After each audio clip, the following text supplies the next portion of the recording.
Bienvenidos de nuevo al Ágora Café para más café y filosofía.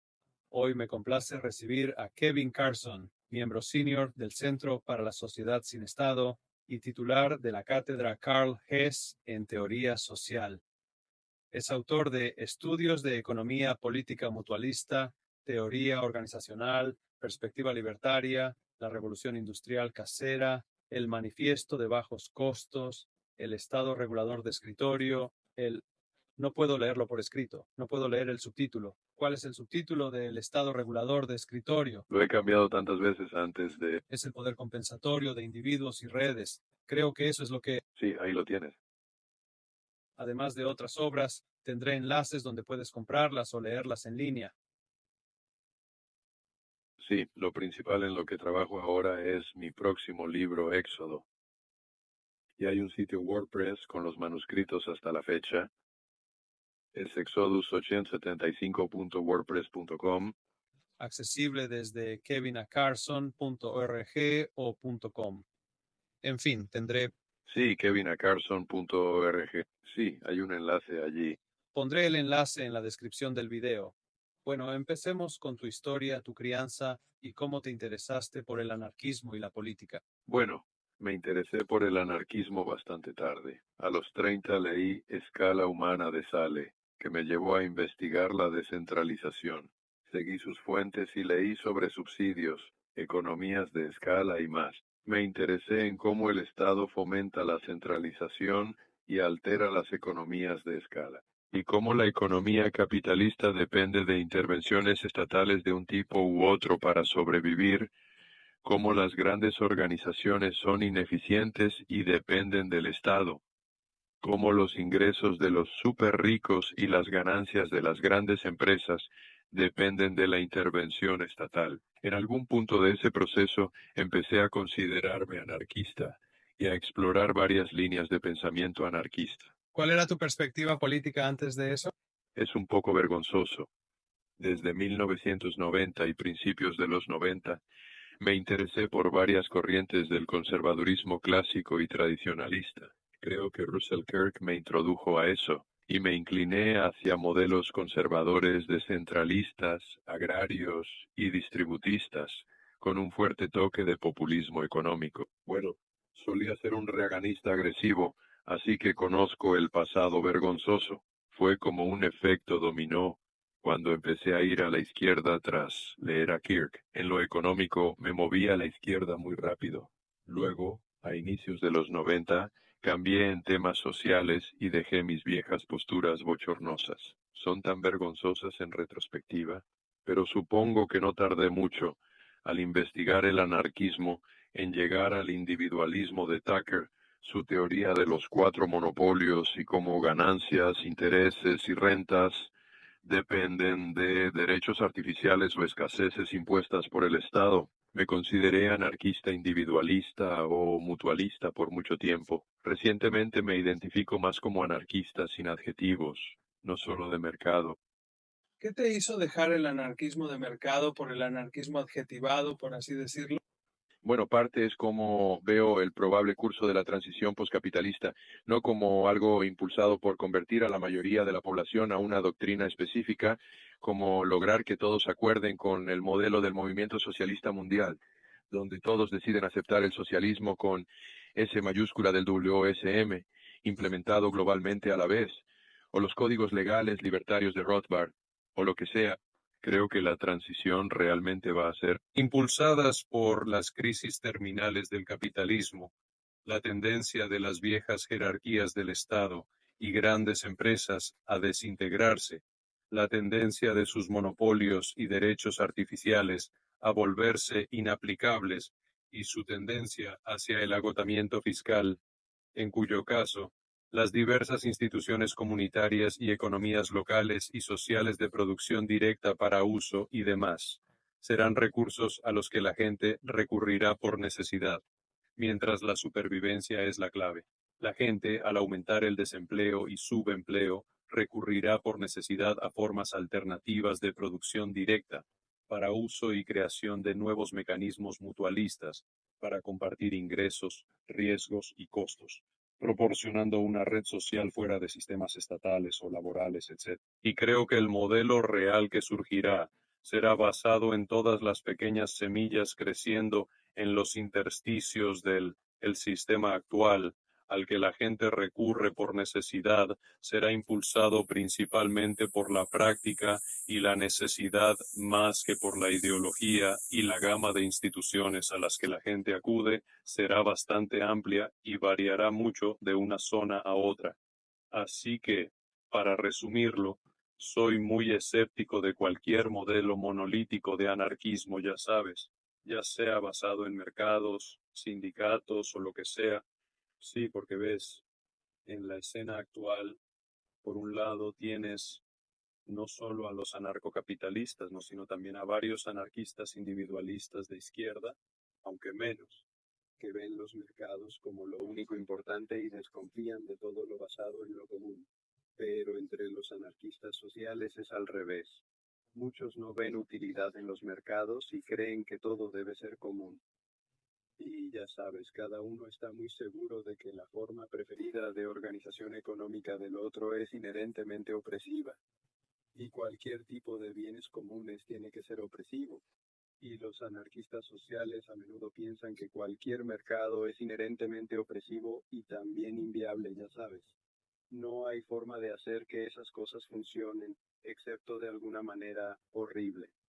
Bueno, yo lo veo como una comparación de naranjas con manzanas, porque los bienes comunes son principalmente un modelo de propiedad y los mercados son principalmente un modelo de distribución.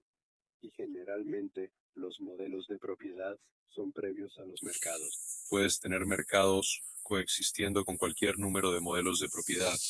Y como yo lo veo, los bienes comunes serán el modelo de propiedad dominante en todos los ámbitos, ya sea uso individual de propiedad usufructuaria y uso de propiedad usufructuaria por grupos pequeños como proyectos de covivienda o microaldeas o lo que sea, y bienes comunes más amplios basados en modelos de propiedad de recursos naturales o fideicomisos de tierras.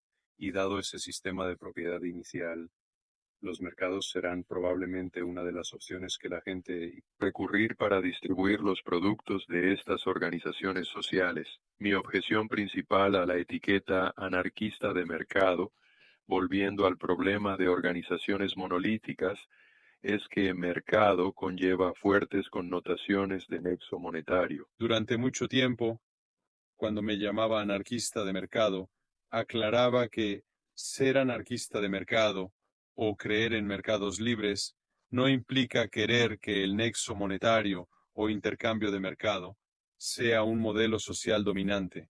Puede coexistir con una sociedad donde la mayoría de producción ocurre fuera de la economía monetaria y en producción social directa, pero esto me sonaba cada vez más hueco, porque la palabra mercado en sí, desde sus raíces, significa un lugar de intercambio monetario. Llamarlo anarquismo de mercado tenía problemas similares a llamar capitalismo a una economía de mercado un factor de producción. Finalmente decidí que el término tenía más desventajas que ventajas.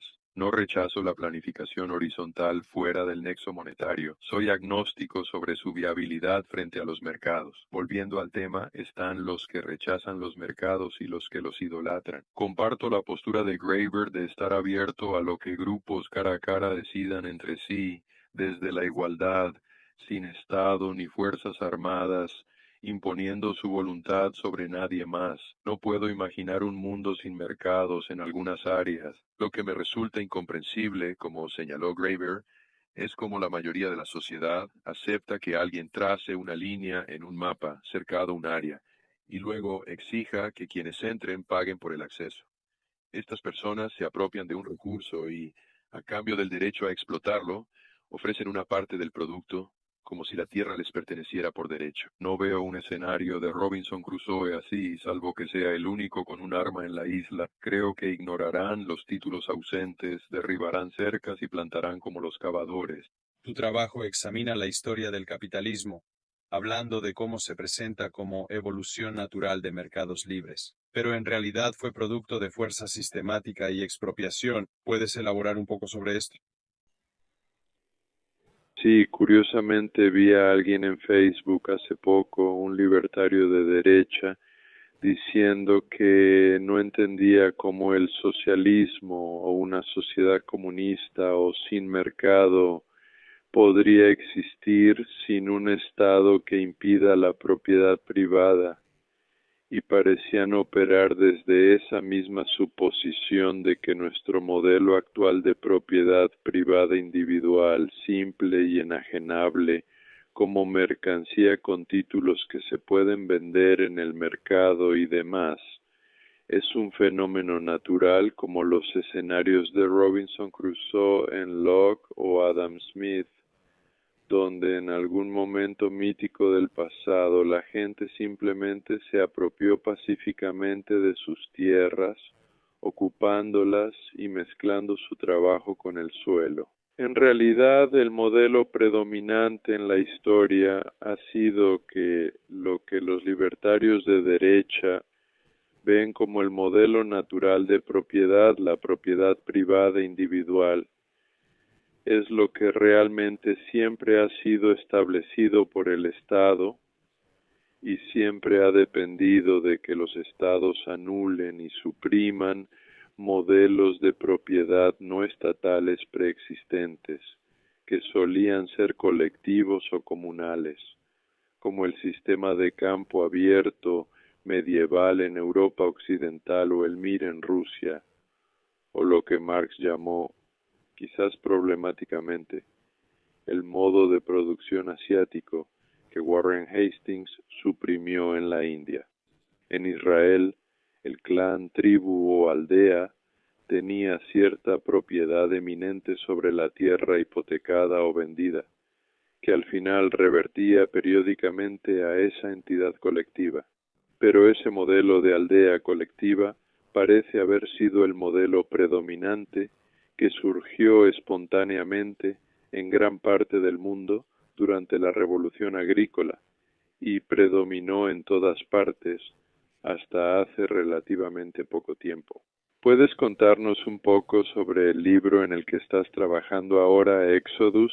Sí, es Éxodo y el subtítulo es Idea General de la Revolución en el siglo XXI, un juego con Proudhon. Su tema principal es el cambio de los modelos de transición postcapitalista que la vieja izquierda favorecía, basados en organizaciones jerárquicas centralizadas para derrocar el capitalismo y en modelos de transición que implicaban tomar el Estado por vía parlamentaria con un partido obrero o socialista o derrocar violentamente el Estado y tomar los medios de producción por la clase obrera organizada, sea por un partido leninista de vanguardia o por una federación de sindicatos tomando el control industrial, y en todos los casos se basaban en las masas.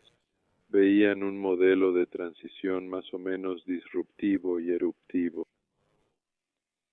Y su transición se basó principalmente en la toma de instituciones clave de un tipo u otro, como donde estoy ahora. ¿Perdón? Como donde estoy ahora virtualmente. Sí, sí. Si logras que un grupo sindicalista tome Auburn, pues adelante.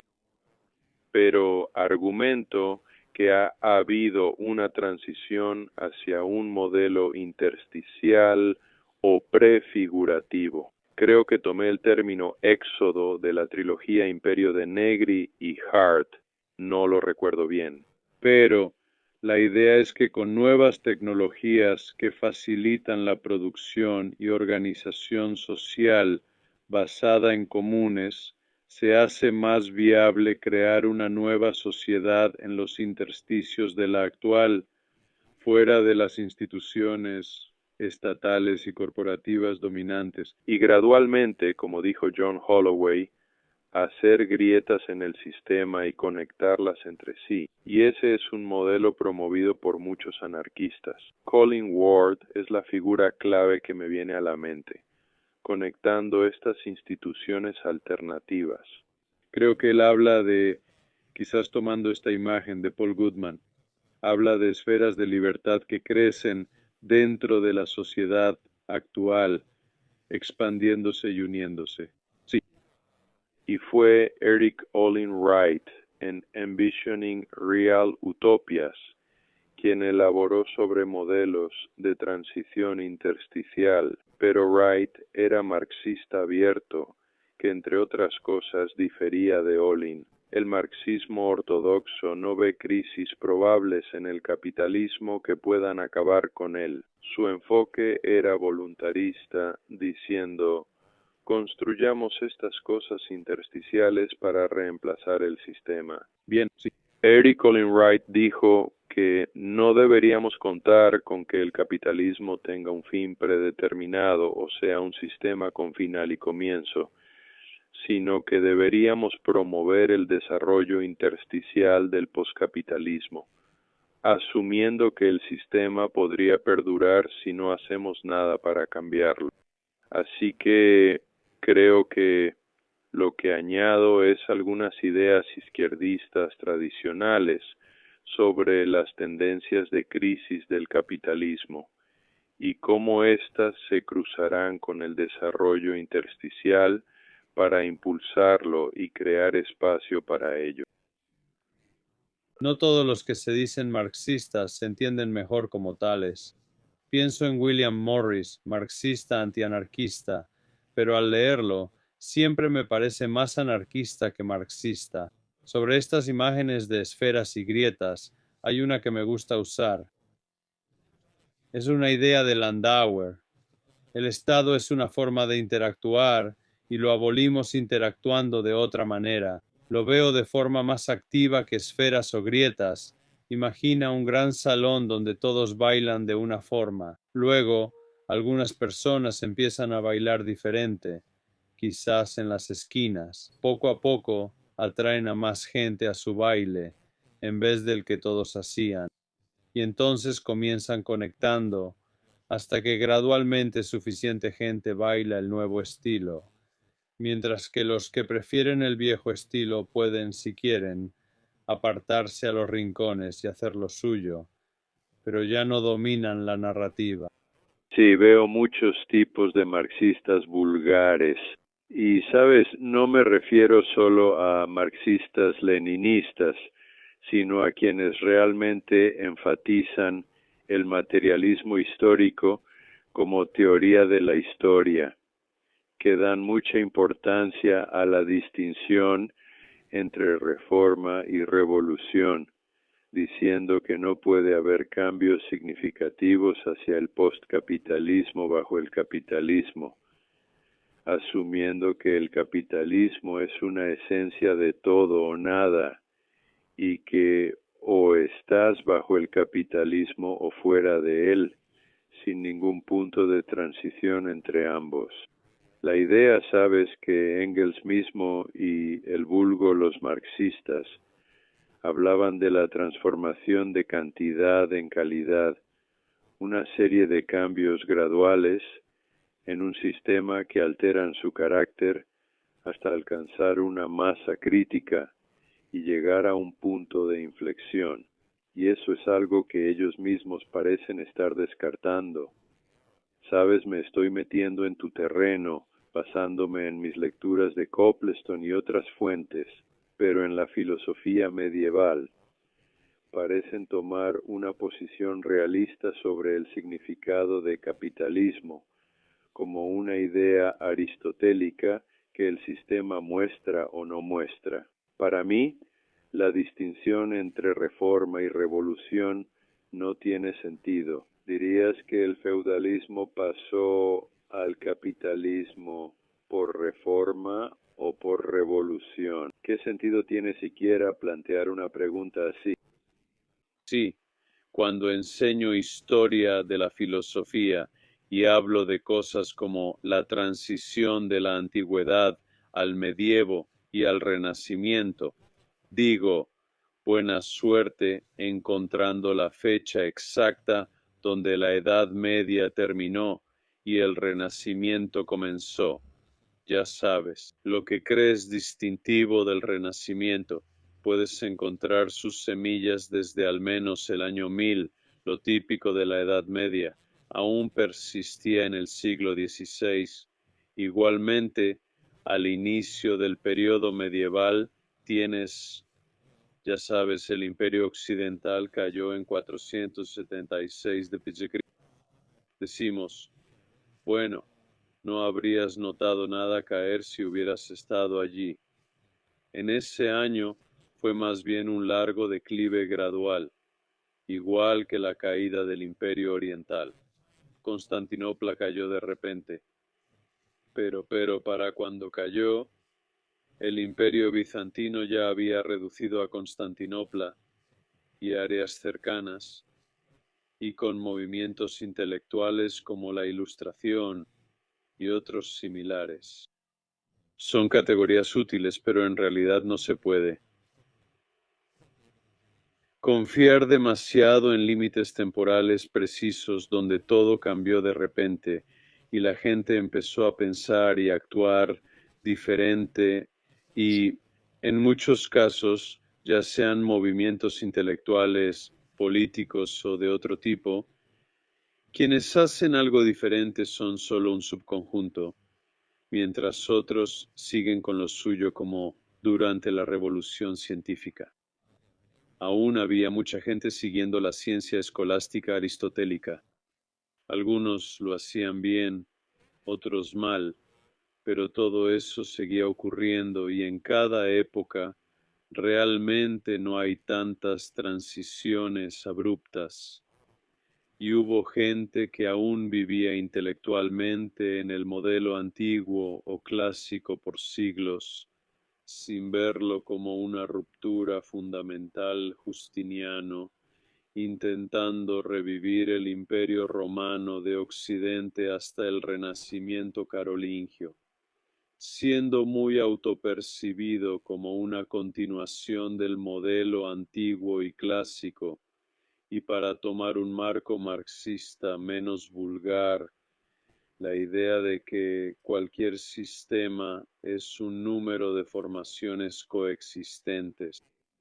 La Edad Media en cualquier momento incluía la coexistencia de algunas formaciones sociales de la antigua economía esclavista y nacientes formaciones del futuro sistema capitalista en sus intersticios. Como William Gibson dijo, el futuro ya está aquí, solo que no está distribuido uniformemente. Sí, y realmente no significa nada llamar algo una institución capitalista y decir que por ser capitalista no puede ser socialista o tomar un carácter socialista, sabes, las herramientas intelectuales están ahí. Y Marx mismo, si esta gente las usara, el enfoque dialéctico de ver una parte definida por su rol funcional en relación al sistema mayor está incrustado en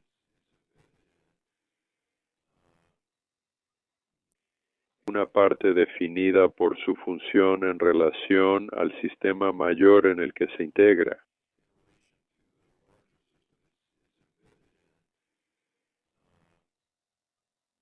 Si miramos los gremios medievales, podría haber existido uno en el París medieval o en Aquisgrán del siglo XIII con el mismo nombre, carta, escudo y símbolos en el siglo XVI, pero habría sido una institución fundamentalmente diferente. Cité en algún lugar, tal vez en estado regulador de escritorio, un extenso pasaje de Andrew Robinson, profesor británico, que describía el proceso de transición de un sistema jerárquico a uno en red. En él argumentaba que muchas instituciones corporativas y estatales mantendrían una continuidad nominal entre períodos, pero experimentarían cambios fundamentales en su naturaleza. Las corporaciones que lograran adaptarse se volverían más en red, controladas por empleados y cooperativas, mientras que las instituciones estatales asumirían un carácter más de plataforma o Estado asociado. Sí, desde los partidos demócrata y republicano hasta la monarquía inglesa, Vemos cosas con los mismos nombres, pero su funcionamiento ha sido transformado radicalmente y su esencia es muy diferente. Ya no se trata de nada interesante. Antes era sobre cosas malas interesantes, ahora no es nada interesante. Aún existen muchos poderes constitucionales teóricos del monarca británico que alguien podría intentar utilizar. Creo que, si lo hicieran, lo someterían a regencia rápidamente, pero sería interesante verlo. Sí, creo que el tiempo para que un monarca reclame esos poderes ya pasó. Hubo un tiempo en que podrían haberlo logrado, pero ha pasado mucho tiempo. Y la gente acostumbrados a verlos como figuras decorativas que dan permiso formal para legislar y demás, se ve tan rutinario que si de repente empezaran a negar permisos para leyes, creo que pronto descubrirían que estaban tirando de una cuenta vacía. Pero sería interesante verlo, haría que la monarquía fuera interesante de nuevo por un momento. Sí, tendría que ser un periodo muy disruptivo o caótico. Imagina si lo que el monarca intentara hacer representara un movimiento popular contra las acciones del legislativo. Eso podría darles. Sí, tendría que ser casi una transición donde la monarquía fuera el núcleo para una nueva organización social. Es poco probable que volvamos a lo que era antes la monarquía inglesa. No, pero ¿sabes qué dice ese viejo refrán? La historia no se repite, pero rima, como cuando Napoleón se coronó a sí mismo en 1804, igual que lo hicieron los emperadores del Sacro Imperio Romano. En fin, mi punto es que los marxistas vulgares que dicen que no puede haber transición poscapitalista bajo el capitalismo están confundiendo las palabras con las cosas y el mapa con el territorio. ¿Hay algo más en Exodus aparte del contraste entre la vieja izquierda disciplinada y la transición radical? Bueno, los primeros 6 capítulos han llegado a un punto complicado. Los capítulos 6 y 7 eran tan extensos que tuve que dividirlos en 3 partes, como hice con algunos capítulos en estado regulador de escritorio. Pero los primeros 6 capítulos se centran en contrastar el nuevo modelo basado en el éxodo con el viejo modelo de izquierda. Esto en términos de cualidades como desarrollo intersticial, transición gradual y alejamiento del obrerismo. Un cambio de una estructura jerárquica a una organización horizontal, entre otros. Y casi he terminado esos capítulos. Solo falta pulirlos un poco. Lo principal en lo que estoy trabajando ahora es el capítulo 7, que se ha dividido en 3 partes. Este describe en detalle los bloques de construcción de la sociedad postcapitalista que veo surgir en los intersticios de la sociedad capitalista actual. Es muy relevante en instituciones locales y comunitarias, como fideicomisos de tierras, monedas alternativas y banda ancha municipal. También se refleja en el gobierno participativo del modelo de Estado asociado, así como en movimientos políticos más amplios, como los proyectos municipalistas de Barcelona, la cooperación Jackson o el modelo Cleveland Evergreen. Y espero tenerlo listo para finales de este año. Lo espero con ansias. Perdón, continúa. Como dije, los manuscritos actuales están en Exodus 875.wordpress.com o en mi sitio web kevinacarson.org. Mirando la situación mundial hoy, si pueden soportarlo, ¿qué señales de esperanza o promesa ven contra todos los?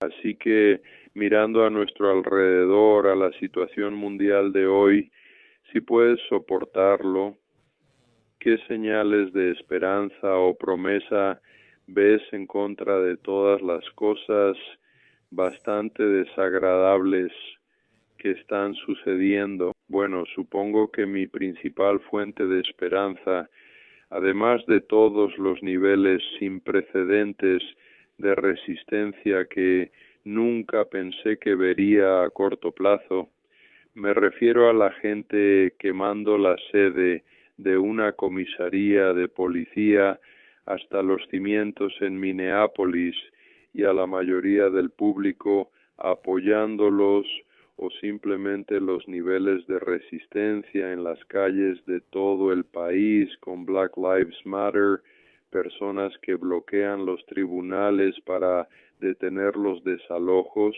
que se presentan en los apartamentos para impedir que los propietarios desalojen a las personas. Obviamente esa es una fuente de esperanza, pero creo que más que nada es lo increíblemente fluidas que son las cosas, cuántos eventos diferentes de cisnes negros se están cruzando al mismo tiempo con tanta amenaza de autoritarismo como la de Trump, con cosas como amenazar con retrasar las elecciones, amenazar con enviar tropas federales a ciudades democráticas y posiblemente alterar las elecciones, sabotear el correo y cosas así. Es una situación increíblemente volátil. No imagino que algo así tenga efecto, incluso si lo intentara, porque creo que la situación seguiría siendo igual de inestable después.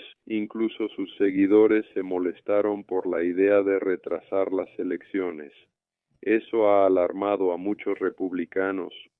Sí, incluso si quisiera imponer una dictadura, su poder sería muy frágil. Si se excede, corre el riesgo de enfrentarse en el mejor de los casos, a una excelente oportunidad para él, pero podría acabar siguiendo el camino del Shah, o peor aún, el de Ceausescu o Mussolini. Mientras tanto, emergen eventos que crecen rápidamente y, en mi opinión, tendrán un impacto duradero. Trump representa uno de esos personajes oscuros que surgen en momentos de transición incompleta, parafraseando a Gramsci. El sistema sucesor tiene más cartas en la manga, mientras el viejo orden se agota, y lo que le queda, en última instancia, es su última experiencia. Continúa. Si se produce una gran disrupción electoral, considerando la magnitud de las protestas ya observadas, aunque la prensa haya reducido su cobertura desde mayo, podríamos ver un aumento masivo de personas en las calles, lo que paralizaría el país. Esto podría desencadenar huelgas nacionales relacionadas con el alquiler, la deuda y el transporte.